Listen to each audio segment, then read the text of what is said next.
오늘 함께 뵐 하나님의 말씀은 신약성경 에베소서 1장 17절로 23절까지 말씀입니다. 다 찾으신 줄 알고 저부터 한 절씩 교독하겠습니다. 에베소서 1장 17절입니다.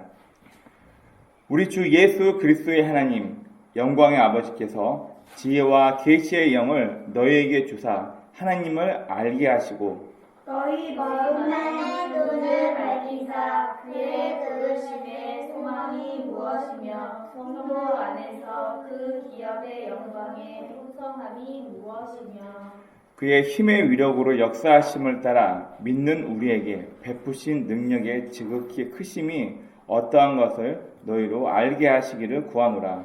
그의 능력이 그리스도 안에서 역사하시는 죽은 자들 가운데서 다시 살아계시고 하늘에서 자기의 오른편에 앉히사 모든 통치와 권세와 능력과 주권과 이 세상뿐 아니라 오는 세상에 일컫는 모든 이름 위에 뛰어나게 하시고 또 만물을 그의 발 아래에 복종하게 하시고 그를 만물 위에 교회의 머리로 삼으셨느니라. 다 같이 교회는 그의 몸이니 만물 안에서 만물을 충만하게 하시는 이의 충만함이니라. 아멘. 기도하겠습니다. 하나님 감사합니다. 오늘도 저에게 귀한 건강 허락하시고 하나님 앞에 나와 예배 드리게 하심을 감사합니다. 하나님 곧 있으면 지방자치 선거와 또 여러 가지 많은 것들로 인해서 우리 세상이 복잡합니다. 하나님 우리가 사람의 것을 따라서 하는 것이 아니라 하나님의 말씀에 의지하여서 분별력 있는 지혜 있는 선택을 할 수 있게 도와주옵시고 하나님 우리가 예배 때뿐만 아니라 매 순간 우리가 하나님 앞에서 하나님의 이름을 짊어지고 살아가는 주의 사람이라서 잊지 않게 도와주옵소서. 오늘도 부족한 자가 주의 말씀을 들고 단 위에 섰습니다. 하나님 선포되어 있는 말씀이 우리 마음판 깊이 새겨지게 도와주옵시고 하나님 우리가 공적인 예배 한 번만으로 만족하는 것이 아니라 우리의 삶 자체가 하나님의 뜻과 하나님의 말씀을 구하며 살아갈 수 있는 참 주님의 자녀가 될 수 있도록 주님 인도하여 주옵소서. 예배 시작입니다. 마치는 모든 순간까지 우리 주의 성령께서 우리의 마음과 생각을 주장하시고 인도하실 것 믿사하며 우리를 죄에서 구원하신 예수 그리스도의 이름으로 감사하며 기도드립니다. 아멘.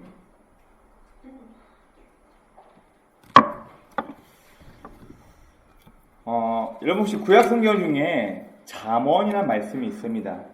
이 잠언서의 핵심이 혹시 뭐라고 생각하십니까? 솔로몬의 잠언이다 해서 있죠. 이 잠언서의 핵심이 뭘까요? 잠언서의 핵심은 바로 분별력입니다. 왜냐면은 사람은 누구나 자기 스스로 모든 걸 깨우치고 또 모든 걸 경험하면서 여러 가지 시행착오를 겪을 수 있고 깨달을 수 있는 게 한계가 있기 때문에 우리는 지혜자, 나보다 먼저 삶을 살아왔던 스승이나 선배, 부모나 내가 가보지 못한 영역에 대해서 먼저 경험을 한 사람의 말을 잘 듣는 게 너무나 중요합니다. 그래서 이 잠언서는 우리 인간이 스스로 깨우침의 한계가 있기 때문에 참 지혜자이신 하나님의 말씀이 주는 권면을 귀중히 여기라는 이 명령이 바로 핵심이 되겠습니다. 우리도 곧 있으면 6월 초에 6.1 지방선거가 있습니다. 이제 또 누군가를 선택하고 우리나라를 위해서 또 각 지방자치를 위해서 일할 수 있는 누군가를 선택해야 되는데 이 선택에 앞서서 참 저는 마음이 아픕니다. 어느 학자가 그런 얘기를 했어요. 한 나라의 리더를 보면은 그 사람을 뽑은 그 국민의 정치적 성향이 한눈에 보인다고. 리더를 보면 그 국민의 수준이 보인다는 그런 얘기를 했습니다. 서양에서 한국학과를 전공하는 한 교수님이 이 한국 사람들의 정치 형태에 대해서 아주 심도 높게 비방한 게 있어가지고 제가 이걸 잠깐 가져왔습니다. 앞에 화면을 참조해 주시기 바랍니다.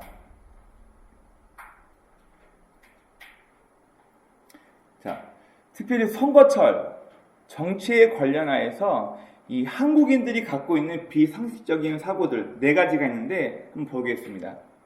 먼저 안보를 빼고 정치, 경제, 문화 등 시국을 논합니다. 이게 무슨 얘기인가요?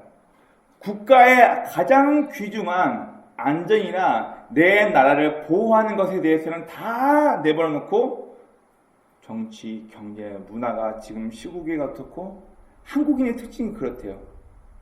지금 세계에서 유일하게 분단 국가에 살고 있는 나라가 바로 우리나라예요. 위로는 여러분 우리 잊어버리면 안 됩니다. 우리의 주적은 북한이지 다른 나라가 아니에요. 현재로서는 북한이 지금 우리를 죽이기 위해서 우리 남한과 싸우기 위해서 계속해서 지금 준비하고 있는 거고 지금은 다른 나라의 여러 간섭 때문에 휴전하에 있는 것뿐이지 우리의 주적은 북한이라는 것을 잊으면 안 됩니다. 자, 그런데 우리는 안보를 빼놓고 이상하게 자꾸 정치에서 무언가를 할 때 우리는 안보를 빼놓고 정치, 경제, 문화 등 시국을 논합니다. 이게 서양 학자가 우리나라 국민들을 봐왔을 때 잘못된 행태라는 거예요. 두 번째, 좋은 것을 이루기 위해서 시간을 기다리지 못하는 특성이 있다고 합니다. 흔히 말하면 냄비근성. 뭐 어떤 면에서는 정당성이 있다면은 그 일을 즉각적으로 빨리 해내겠다는 어떤 그런 건 있지만 몇 번 해보다가 잘 안 되면 쉽게 포기해버린대요. 그래서 좋은 것을 이루는 데는 반드시 시간이 필요하다는 생각이 한국 사람들은 약하다고 합니다. 그리고 세 번째, 당위적인 것은 즉시 해야만 한다. 아까 잠깐 소개했던 것처럼 이것은 올바른 것이야, 이것은 적합한 것이야 라고 판단하면은 일의 순서와 상관없이 우리나라 사람들은 그것을 가장 먼저 해야 한다고 주장한다고 합니다. 그리고 네 번째, 말을 실천보다 높게 평가한다고 합니다. 이 한국과 전공한 서양 교수가 마지막으로 뭐라 얘기했냐면은 이런 한국인들에게 민족, 평화, 통합, 평등, 자주 등의 단어를 쓰면요, 이 당위적인 용어를 선택하면서 선전이 훨씬 더 잘 되고 사람들에게 먹힌다고 합니다. 그러면서 좀 기분 나쁜 얘기인데 이 교수가 무슨 얘기를 했냐면은 한국인들은 머리는 좋지만 분별력의 결합으로 잘 속는다. 머리가 가장 좋은 한국인이 속는데도 1등이다. 이렇게 그의 논문에 써놨다고 합니다. 제가 어제 설교 준비하면서 솔직히 화가 나기도 했고요. 좀 많이 빈정되는 것 같아서 좀 기분이 좋지는 않았지만 엄밀히 따져보면 우리나라 사람들의 특성이 그대로 담겨져 있는 보고서예요. 장기나 바둑을 둘 때도 그런 것 같습니다. 옆 사람이, 저도 마찬가지인 것 같아요. 옆에서 이렇게 보고 있으면 장기나 바둑이나 또 아이들 오목하는 거 보면은 길이 다 보여요. 근데 내가 막상 누군가를 상대를 하고 있을 때는 보이지 않죠. 제3자의 시선이 어쩌면 더 우리나라의 상황을 정확하고 예리하게 평가, 판단해 주는 것 같습니다. 오늘 성경에서는 우리가 이러한 분별력을 지낼 수 있도록 우리에게 거듭 강조하고 있습니다. 오늘 우리가 읽었던 본문 에베소서 말씀에서는 우리가 온전한 지혜와 계시의 정신을 받기 위해 전적으로 하나님의 간섭이 있어야만 한다고 우리에게 말해주고 있습니다. 우리 함께 오늘 말씀 한번 보도록 하겠습니다. 자, 먼저 오늘 우리가 읽었던 17절 말씀에서는 지혜와 계시의 정신을 하나님께서 우리에게 알려주신다고 얘기하고 있습니다.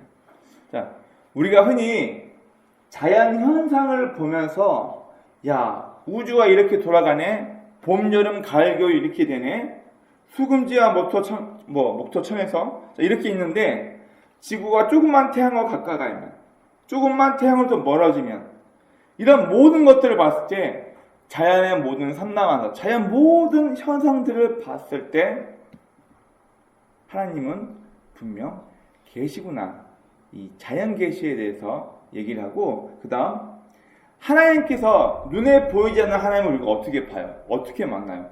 하나님 자신이 우리에게 자신을 드러내야지만 하나님이란 분이 이런 분이구나라고 알 수 있는 것을 우리는 특별 계시라고 합니다. 그래서 이 17절 말씀에서는 우리를 위해 하나님 스스로 자기 자신을 우리가 이해할 수 있는 수준으로 우리에게 나타내셨다고 얘기하고 있습니다.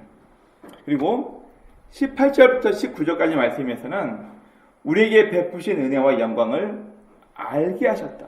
도대체 하나님께서 우리에게 어떤 은혜와 어떤 사랑, 어떤 영광을 우리에게 베푸셨는지 우리로 하여금 깨닫게 하셨다고 얘기하고 있습니다. 여러분 뭐죠? 바로 십자가입니다. 누군가가 이 예수님의 십자가 사랑에 대해서 하나님께서 인간을 너무 사랑하시는데 눈에 보이지 않는 하나님의 사랑을 인간이 알 길이 없어요. 자, 그래서 이런 표현을 했습니다. 한 꼬마가 참새가 너무 사랑스러운 거예요. 참새를 너무 사랑해서 참새를 안아주려고 참새한테 가고 있는데 참새는 어떻게 돼요? 무서우니까 다 도망가죠. 제일 쉬운 방법은 뭐예요? 내가 참새가 되면 되는 거예요. 네, 여러분 굉장히 짤막한 이야기지만 굉장히 큰 핵심이 들어있습니다.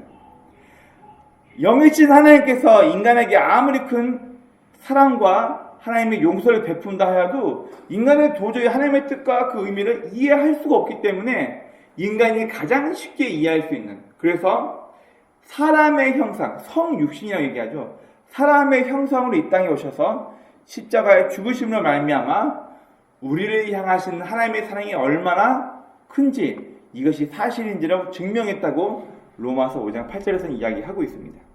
바로 우리에게 그 은혜와 사랑을 알게 하셨다고 얘기합니다. 그리고 마지막 20절부터 23절 말씀에 보면은 모든 정사와 권세를 예수 그리스도의 발 앞에 두었다고 선포하고 이제 더 이상 다른 것 가지고 논하지 말아라. 다른 거 우위에 있다고, 다른 게 더 중요하다고 니네 그것 때문에 싸우지 마라. 최후 통첩처럼, 최후 확정처럼 모든 권세와 정사를 예수 그리스도 발 앞에 두었다라고 최후 확정을 합니다. 우리는 지금도 하나님께서 자기 자신이 어떤 분인지를 우리에게 소개하며 알려주시면서 우리가 하나님이 어떤 분인지를 알기를 원하십니다. 우리 에베소 9장 24절 말씀 보면 예레미야서 9장 24절 말씀입니다. 우리 한 목소리 한번 읽어보도록 하겠습니다. 시작. 자랑하는 자는 이것으로 자랑할지니 곧 명철하여 나를 아는 것과 나 여호와는 사랑과 정의와 공의를 땅에 행하는 자인 줄 깨닫는 것이라. 나는 이 일을 기뻐하노라. 여호와의 말씀입니다. 이 에베소서 9장 22절부터 23절까지 내용이 무슨 내용이냐면 사람들이 자기 힘을 과시해요. 자기의 군대와 말의 힘을 과시하고 자기가 가지고 있는 재산을 과시하고 남들 앞에 자랑합니다. 그러면서 이 에베소서 9장, 예레미야 9장 23절에서 뭐라 말하고 있냐면 자랑하는 자들은 곧 없어질 사람의 지식이나 권력이나 힘이나 부양 가지고 자랑하지 말고 자랑할 자들은 이것으로 자랑할지니라고 마치고 24절부터 이렇게 말하고 있습니다. 바로 명철하여 여호와 하나님이 어떤 분인지를 깨달아라는 거예요. 하나님이 어떤 분인지를 알고 이해하라는 거예요. 하나님께서는 바로 이 일을 기뻐하시고 즐거워하신다라고 말하고 있습니다.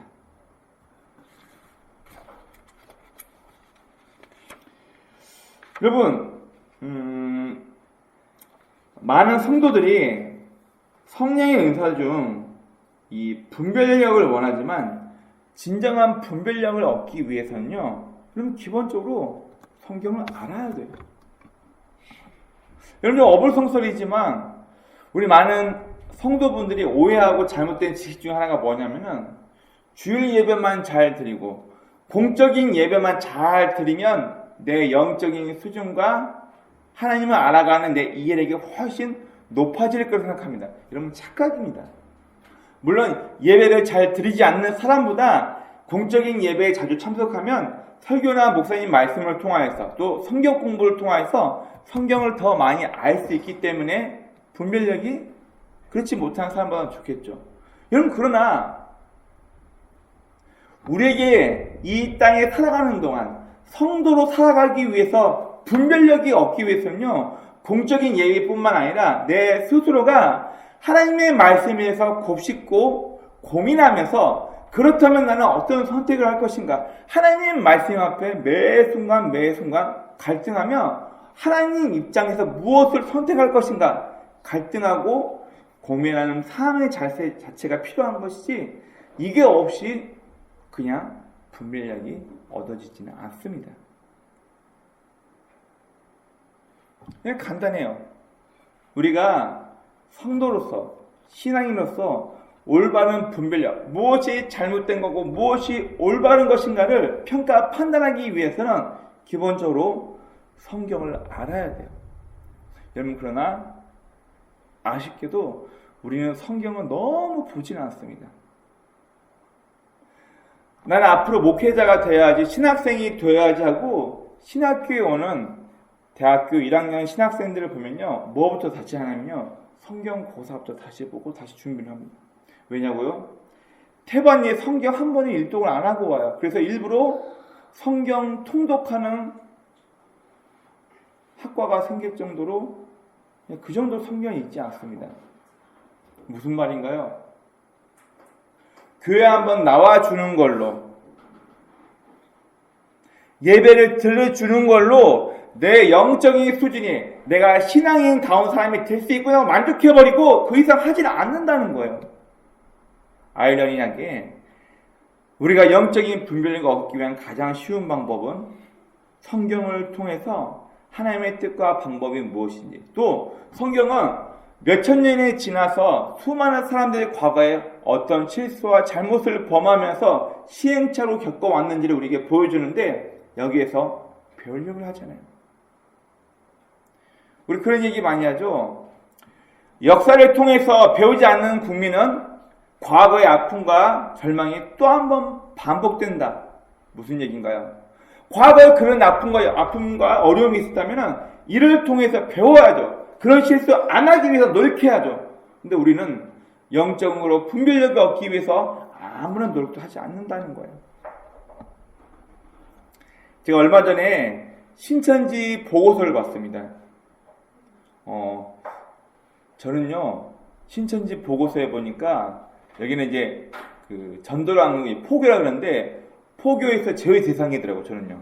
일단 월 300 이하 월급 받는 사람, 그리고 나이 65세 이상 된 사람, 그리고 목회자는 이 포교 대상에서 제외된다는 항목에 딱 체크가 되어 있더라고요.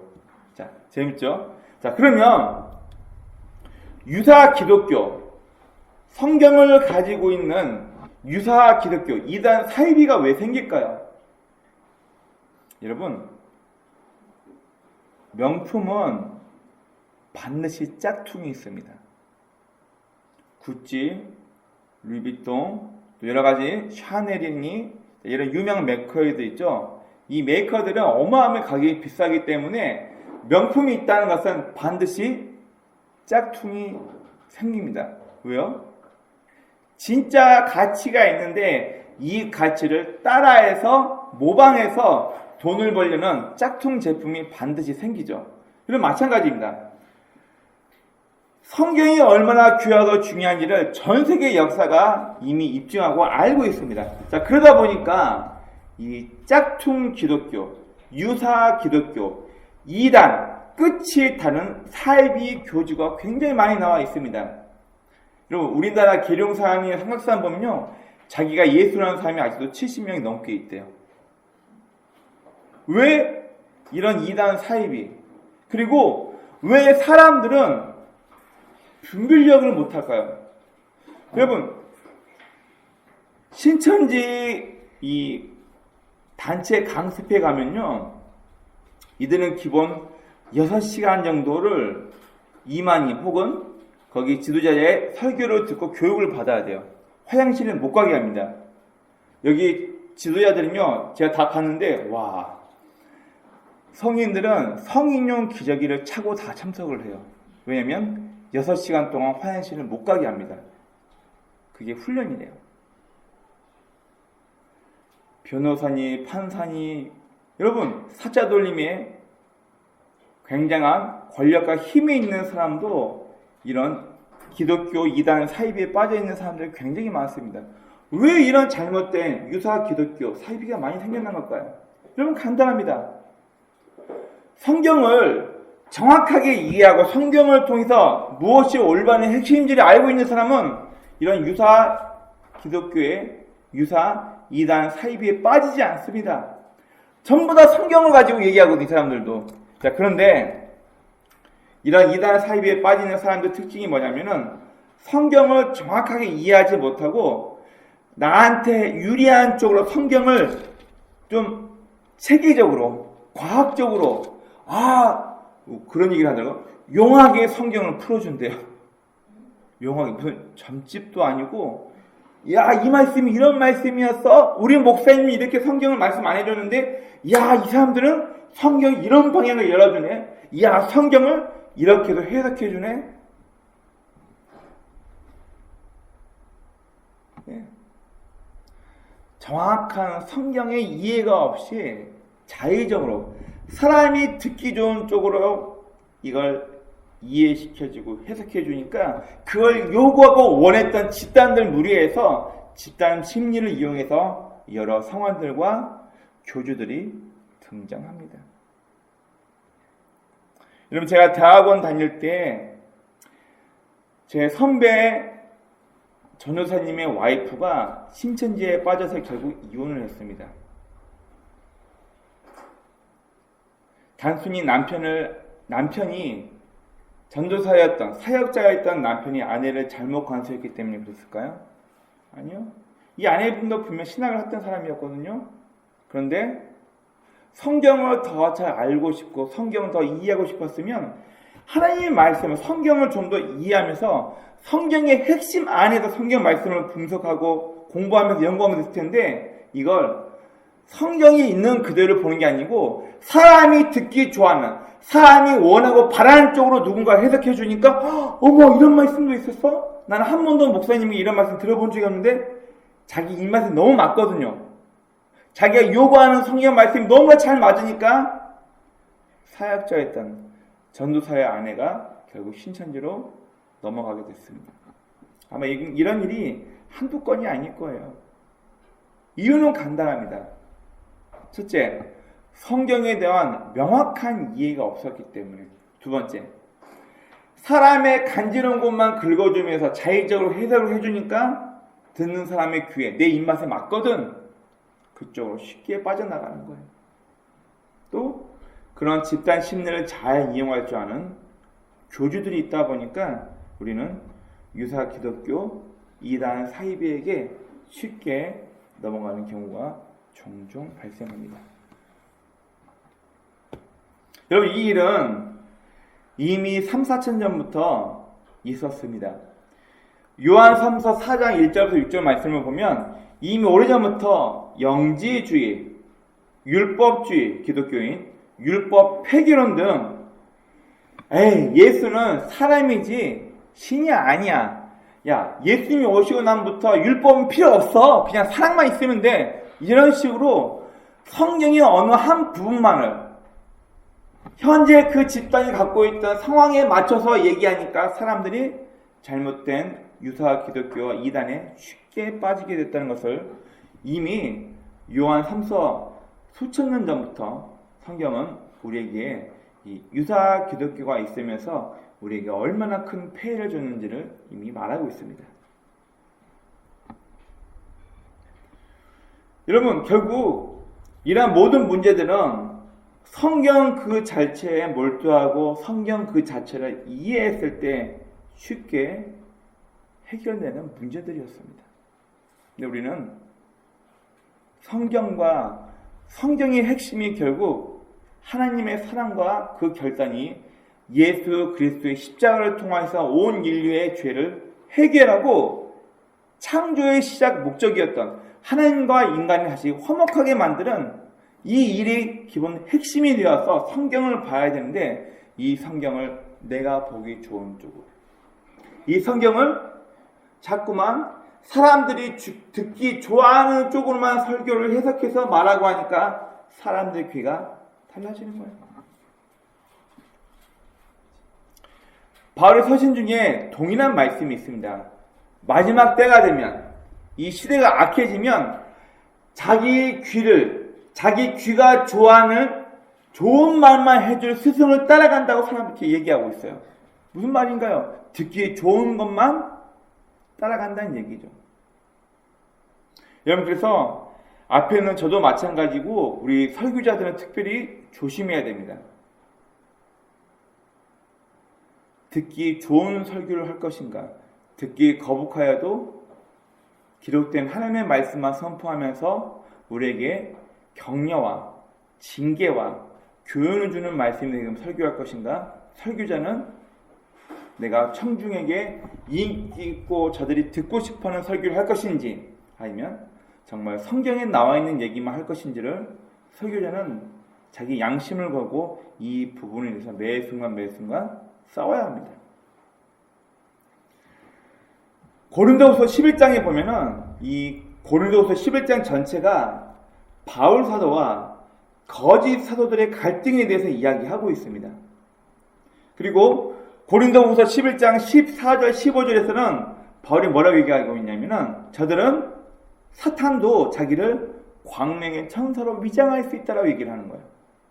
사탄도 자기를 뿔전이 악마처럼 나오는 게 아니고 빛이 나는 광명의 천사로 자기 자신을 속일 수 있다는 거예요. 그래서 바울은 이 고린도후서 11장에서 예루살렘에서 올라온 자칭 사도라 하는 사람들이 율법을 지켜야지만 구원받을 수 있다. 물론 예수의 십자가 사건을 통해서 우리를 구원하셨지만 율법을 지켜야지만 구원받을 수 있다라고 자꾸만 잘못된 교리를 가르치니까 여기에 대해서 바울이 굉장히 분이 나서 이들을 징계하고 이들의 잘못된 교리에 대해서 얘기하면서 이들과 싸우는 내용 부분들이 이 고린도후서 11장에 보면 잘 나와 있습니다. 지금 살아가는 우리는 어떻습니까? 이 성경이 쓰여질 당시 AD 40년, AD 60년 이때는 영지주의부터 여러 율법 폐기론부터 율법을 지켜야지만 구원받을 수 있다는 여러 유사 기독교들이 많이 나왔습니다. 지금은 그때보다 더하면 더했지 덜어지는 않을 것 같아요. 문제는 이런 영적 타락의 시대를 살면서도 그 심각성을 알지 못하는 성도들이 많다는 게 문제입니다. 여러분, 아까도 말씀드렸지만 성경 자체가 중요하고 성경에서 말하고자 하는 의미와 뜻이 무엇인지 우리가 명확히 알아듣고 받아들였을 때 이런 유사 기독교의 문제들은 쉽게 해결이 될 수 있습니다. 즉 성경에 더 집중하자는 그 얘기예요. 간혹 그런 생각들이 있는 것 같아요. 교회 리더들이 혹은 교회 목회자들이 교회 말씀을 가르치는 성경 교사들이 잘 씹어가지고 소화시켜서 우리 입에 넣어주기만 하면 된다는 식으로, 나는 정해진 공적인 예배 시간에만 참석해서 가만히 앉아가지고 앞에서 하는 설교만 잘 듣고 아멘 아멘 하고 은혜 받고 감정적으로 눈물 찔끔 흘리면 나는 영적으로 성숙하는 사람인 것처럼 착각을 합니다. 여러분, 영적인 전쟁이라는 것은 악한 사단 마귀가 교회 리더들만을 공격하는 것이 아니라 우리 구원받는 모든 성도의 삶을, 우리가 죽을 때까지 우리를 혼동에 빠뜨리고 우리를 시험, 유혹하게 하여서 계속해서 우리를 공격하고 있습니다. 즉 성도는 눈 떠서 죽을 때까지, 무덤에 들어가는 그 순간까지 우리는 살아가면서 늘 무엇인가를 선택을 해야 돼요. 인간관계에 있어서 나에게 이로운 어떤 일이 있을 때 내가 이것을 선택할 것인가 저것을 선택할 것인가의 문제에서 우리는 매 순간 성경에서는 무엇을 얘기하고 있지? 하나님께서는 이 성경 말씀을 통하여서 과거의 내 선배들에게, 믿음의 선조들에게 이 사건에서 뭐라고 교훈하고 있지? 나는 이 상황 앞에서 무엇을 선택하며 어떤 결단을 내려야 하지?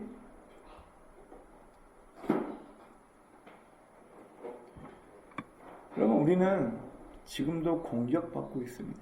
왜냐하면 우리의 악한 본성이 사라진 것이 아니라, 제가 진흙탕물을 자주 비유를 듭니다.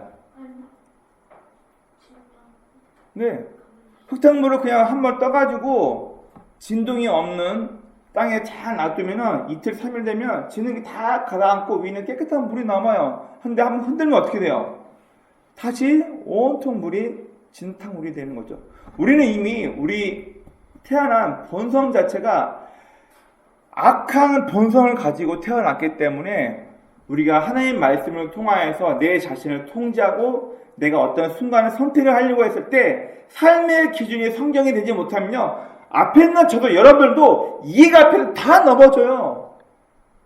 내가 눈만 깜짝하면, 내가 저 상황을 속일 수만 있다면, 내가 이 상황에서 걸리지만 않는다면 큰 이익이 있다는데, 여러분 착각하지 마세요. 우리는 이미 타락한 본성을 가지고 태어나는 죄인 자체예요. 이런 우리를 불쌍히 여겨서 예수의 피로 우리를 구원해 주셔서 네가 죄인이지만 내가 그냥 호칭상 너는 의인이라고 불러줄게라고 칭의, 예수 믿는 우리를 니네 죄인이 아니고 의롭다라고 하나님께서 우리에게 호칭만 부셨을 뿐이지 우리의 본성 자체는 이미 타락한 본성이 그대로 내재되어 있기 때문에 그 상황, 그 사태가 다가서면요, 우리는 언제 어떻게 타락할 수 있는 어떤 모양으로도 내 이익 앞에서는 뒤집힐 수 있는 악한 본성이 있다는 것을 우리는 기억해야만 합니다. 일주일에 한 번 교회에 나와서 듣는 설교로 우리의 분별력과 영적인 무장이 되었다고요? 네, 그렇지 않습니다. 하나님과의 개인적인 교제 시간 없이 공적으로 드리는 예배 말고 내 일상 속에서 내가 내 가정을 대할 때, 내 직장에서 직장 동료를 대할 때, 내가 알고 있는 친한 지인들이나 동료를 대할 때 내가 매 순간 성경의 중심을 가지고 예수님이나 어떤 선택을 하셨을까? 하나님이 과연 이 일을 기뻐하실까? 싫어하실까? 내 양심의 소리를 잘 듣고 매 순간 올바른 선택을 하려고 노력해야지. 여러분, 그렇지 않으면 우리는 누구나 쉽게 타에게를 갈 수 있다는 것을 기억해야 합니다. 여러분, 왜 교회는 우리의 물질과 시간을 투자해가면서, 좀 속된 말 얘기하면은, 여러분, 이 시간, 직장 다니는 사람에게 금요일 저녁부터 토 주일은 정말 한 주 동안 힘들게 일하고 하루 이틀 내 가족과 시간을 보낼 수 있는 유일한 시간이에요. 근데 이 시간을 교회에 나와서 예배드리고 성경 공부하냐고 시간을 허비해. 왜 우리는 이렇게 시간을 허비하면서 내가 가족과 즐길 수 있는 시간을 포기하고 예배드리고 있습니까? 왜 교회는 헌금을 많이 모아가지고 이 헌금을 가지고 우리의 힘과 물질과 시간을 버려가면서까지 예배와 각종 교육 행사에 힘쓰고 있을까요? 왜요? 여러분, 이유는 간단합니다. 이건 바로 세상은 지금도 여러 가지 가치들, 여러 가지 것들이 급변하고 있습니다.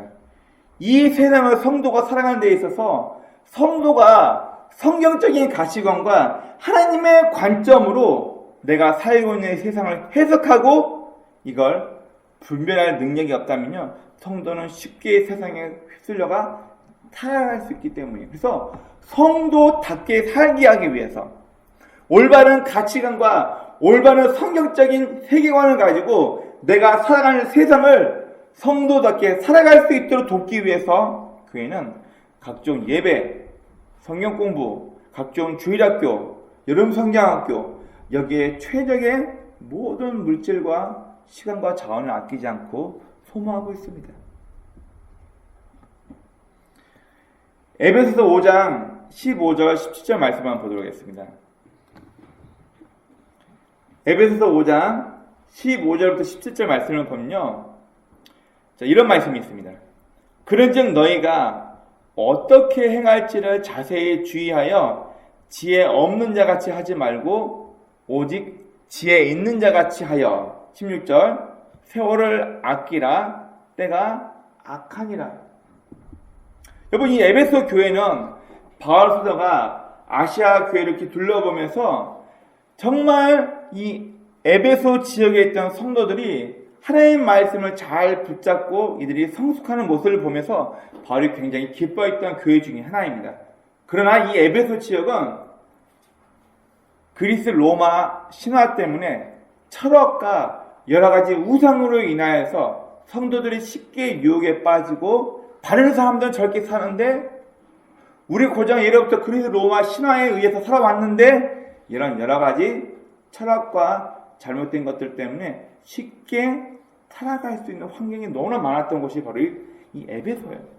그래서 바울은 너희가 어떤 삶의 자세와 어떤 모습으로 살아가야 할지 지혜 없는 자같이 말고 지혜 있는 자같이 올바르게 평가하고 판단하여 잘 분별하면서 살라고 우리에게 권면하고 있습니다. 그리고 이 마지막 16절에서 세월을 아끼라 때가 악하니라. 자, 이 말씀을 원어 성경으로 해석해 보니까 시간이 없다. 무슨 말이냐면 때가 악하다는 얘기는 기회를 잡아라. Hold on your eternal life. 영생을 취하라 이렇게 얘기하고 있어요. 기회를 잡아야만 한다. 너네가 성도답게 살기 위해서 중요한 결단의 순간에 성경적인 가치관과 하나님의 관점에서 이 부분을 내가 어떻게 붙잡고 선택할 것인가, 이 부분을 지금도 우리가 이 땅을 살아가면서 우리는 분별력 있게 아주 지혜롭게 잘 선택을 해야만 합니다. 중세 종교개혁자 칼빈은 우리가 온전한 신앙생활하기 위해서 두 가지가 있어야 된다고 말하고 있습니다. 우리가 종종 자주 얘기하는데, 첫 번째, 하나님을 아는 지식이 반드시 있어야 된다고 얘기하고 있습니다. 내가 믿는 하나님이 도대체 누군가? 그냥 일주일에 한번 교회에 나와가지고 눈물 몇 방울 흘리고 찬양 부르면서 설교 듣고 가만히 있고 내 마음이 기뻐지면 그걸로 끝인가요? 아니요. 이런 수동적인 종교활동으로 만족하는 거 말고 우리는 도대체 하나님이 어떤 분인가? 내가 아버지라고 부르면서, 내가 주라고 부르면서 믿고 있는 그 하나님이 도대체 어떤 분인가를 알아야만 한다고 얘기하고 있습니다. 그리고 칼빈은 두 번째, 나를 아는 지식이 있어야 된다고 얘기하고 있어요. 여러분, 저도 자주 간혹 와이프랑 같이 보는 프로그램 중에 오은영 박사의 금쪽 같은 내 새끼, 또 요즘은 결혼 지옥이라는 프로그램이 있습니다. 저도 같이 종종 보는데요. 여러분, 재밌는 게 저도 아이를 키우는 입장에서, 저를 결혼해서 제 아내와 함께 살고 있는 입장에서 제 3자의 시선으로 누군가의 육아, 아이들을 기르는 모습, 또 누군가가 방송에서 부부싸는 모습을 이렇게 제 3자의 눈으로 보면요, 무엇이 문제인지가 다 보여요. 그러지 않나요? 근데 막상 내가 내 아이를 양육할 때, 내가 내 배우자와 갈등이 있을 때 내 모습은 잘 보지 못한다는 거예요. 그래서 이 오은영 박사가 나와서 하는 금쪽 같은 내 새끼, 그리고 결혼 지옥이라는 프로그램을 쭉 보면서 제가 무슨 생각을 많이 하게 됐냐면, 사람에 대한 이해가 참 없구나. 내가 왜 내 자녀들에게 이렇게 행동하는지, 또 내 자녀의 모습과 내 자녀의 태도를 나는 붙잡지 못하는지, 또 내 배우자에게 이런 모습과 이런 갈등이 있으면서 왜 싸우고 있는지를 곰곰이 생각해 보니까 기본적으로 사람, 즉 자기 자신이 역사적으로 어떤 부모 밑에서 어떤 환경을 거치며 살아왔는지에 대해서 자기 자신을 제대로 보지 못하는 경우가 참 많다는 걸 발견했습니다. 앞에 이제도 대학교 다닐 때 이제 교육학 전공하면서 자신의 심리, 자신의 어떤 배경, 어떤 가족과 어떤 충격을 통해서 누구를 모방하며 살아왔냐, 누구를 자신의 배워야 할 우상으로 두고 살아왔냐에 따라서 그 사람이 역사적인 관점에서 그 사람이 성장을 하게 됩니다. 근데 자기 자신이 어떤 사람이고 어떤 환경과 어떤 배경을 통해서 내가 커왔는지를 이해를 못하는 사람이 남을 가르친다? 불가능하다는 거예요. 자기를 가장 먼저 잘 이해해야지만 남을 잘 이해하고 가르칠 수 있다라고 이제 저희 교수님이 항상 그런 얘기를 하셨습니다. 그래서 맞는 것 같아요. 우리는 올바른 신앙을 하기 위해서 반드시 하나님이 어떤 분인지 알아야 하고, 나라는 사람이 긍정적인 부분에서 또 부정적인 부분에서 나에게 이런 요소가 있다는 것을 우리는 분명 알고 있어야 됩니다. 자, 우리는 성경을 통해서 성경을 알고 이해하면서 또 이 성경 말씀에 대해서 고민하고 갈등하면서 내가 그렇게 살려고 노력해야 돼요. 좋은 성경 말씀이 이렇게 있는데 내 삶이 그 말씀을 따라가지 못한다면 아무 의미가 없어요. 우리는 내가 알고 있고 이해하고 있는 성경 말씀대로 살기 위해서 때로는 갈등해야 됩니다. 때로는 고민해야 됩니다. 무엇이 과연 올바른 것인지. 내가 지금 부모님이 주일날 쓰러지셨어, 갑자기. 그러다는 주일 성소를 해야 되니까 주일 저녁 예배까지 다 드리고 부모님 만나러 가. 미친 거죠. 예배가 끝났으면 무엇이 올바른 선택인지를 빨리 결단하고 움직여야 돼. 그래서 우리는 갈등하고 고민하는 거예요. 과연 목사님이 원하는 대로, 다른 중직자들은 나를 보고 있으니까 나는 부모님이 지금 쓰러져서 병원에 있어도 다른 사람들이 나를 보고 있으니까 체면 때문에 예배 드릴 거 다 드리고 내 할 거 다 하고 그 다음에 부모님한테 병원 찾아가야지. 분별의 순간 사람 눈치 보면서 올바른 결단을 해야 되는데 성경의 말씀보다는 지금 내 조직과 내 상황이 돌아가는 걸 보면서 올바른 판단을 못한다는 거예요. 그래서 우리는 이 성경 말씀을 정말 잘 알아야 합니다. 물론 목회자가 존재한 이유, 성경을 가르치는 성경 교사나 셀 리더가 존재한 이유가 성경 말씀을 먼저 배우고 잘 이해해서 누군가에게 좋은 길잡이가 되기 위해서 존재하는 건 맞아요. 그러나 중요한 건 내가 매 순간 내 스스로가 성경을 보려고 해야 돼요. 내 스스로가 하나님의 말씀 이해하려고 노력해야 되는데 이런 노력 없이 주일날 예배 한 번으로 내가 성도고 신앙인이다? 위험합니다. 우리는 성경 말씀을 잘 알고 이해하고 내가 그렇게 살 수 있도록 때로는 갈등하고 때로는 성경 말씀과 내 인간적인 욕심이 갈등을 벌리면서 올바른 선택을 하는 순간 우리는 조금씩 영적으로 성숙하게 됩니다. 예. 여러분, 우리는 나 자신을 알아가기 위해서 고독한 시간이 필요합니다. 내가 그때 왜 그랬을까? 사람과의 관계에 있어서 혹은 내가 선택한 과거에 대해서 가슴 아파할 줄 알고 홀로 있으면서 아파하면서 나 자신에 대해서 자기 성찰의 시간이 필요한데 누군가가 그런 얘기를 하더라고요. 좀 가면을 벗어야 된다고. 여러분, 인터넷 강국이 되면서 우리나라는 SNS, 소셜미디어, 예를 들면 페이스북이나 유튜브나 혹은 여러 가지 인스타그램 같은 걸로 나 자신을 성찰할 시간이 없고 나를 좋은 모습으로 포장해서 사진이나 이야기를 써서 내 알고 있는 인친들, 나랑 같이 사진을 공유하고 내 글을 공유하는 사람들한테 다 매 순간 매일매일 인스타그램 올리면서 오늘은 여행 가서 오늘은 슬펐다. 우리 남편 직하는 뒷모습 찍어놓고 우리 아이들 남편같이 키가 컸네.